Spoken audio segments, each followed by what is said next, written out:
Pernah kepikiran nggak sih gimana caranya mata kita bisa melihat dunia di sekitar kita?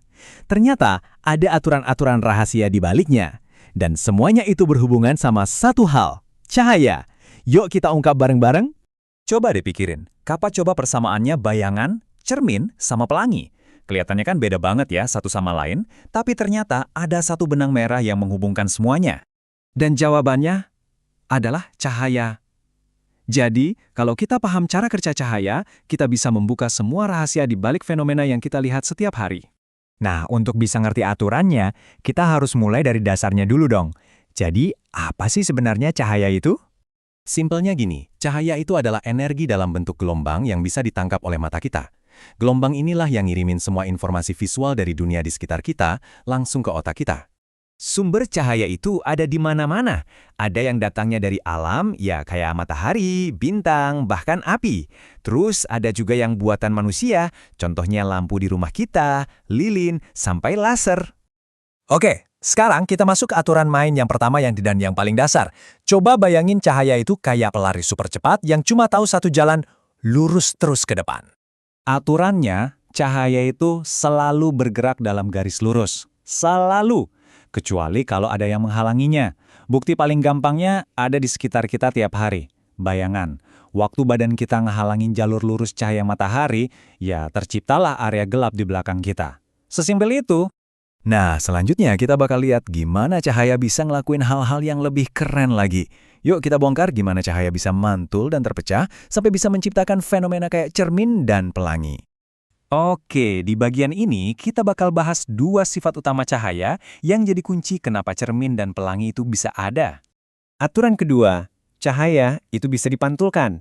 Nah, ini nih prinsip di balik kenapa kamu bisa ngaca di cermin atau lihat pantulan wajahmu di permukaan air yang tenang. Dan ternyata ada hukum fisika yang rapih banget di baliknya. Jadi, sudut cahaya yang datang itu bakal selalu sama persis dengan sudut pantulnya. Makanya bayangan kamu di cermin itu bisa begitu presisi. Selain bisa mantul, cahaya punya trik lain nih. Aturan ketiga, cahaya bisa diuraikan. Dan inilah rahasia di balik warna-warni pelangi yang cantik itu. Jadi gini, cahaya putih dari matahari yang kita lihat sehari-hari itu sebenarnya adalah campuran dari semua warna ini loh. Waktu dia ngelewatin prisma atau tetesan air hujan, cahaya itu bakal dipecah jadi spektrum warna yang kita kenal sebagai pelangi. Keren kan? Yuk kita lanjut ke trik sulap dari alam berikutnya. Nah, bagian ini adalah tentang gimana cahaya bisa seolah-olah ngebengkokin kenyataan waktu dia berpindah dari satu tempat ke tempat lain. Anda pasti pernah lihat ini kan? Masukin sedotan lurus ke dalam segelas air dan, tiba-tiba sedotannya kelihatan bengkok atau malah kayak patah. Itu kenapa ya? Jawabannya ada di aturan keempat. Cahaya bisa dibiaskan. Ya, pembiasan itu istilah ilmiahnya buat pembengkokan cahaya.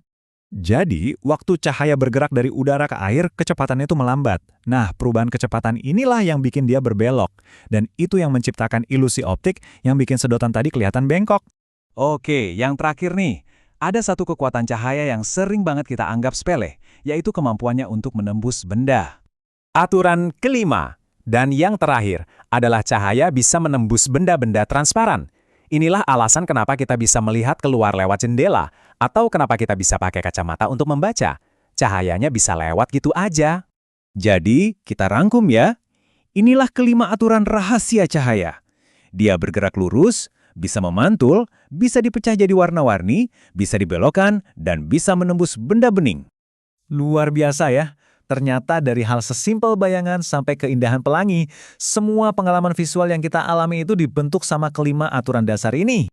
Sebagai penutup, coba deh bayangin, kalau kita bisa mengontrol kelima sifat cahaya ini dengan sempurna, kira-kira keajaiban apa ya yang bisa kita ciptakan? Terima kasih sudah menyimak bahasan kali ini.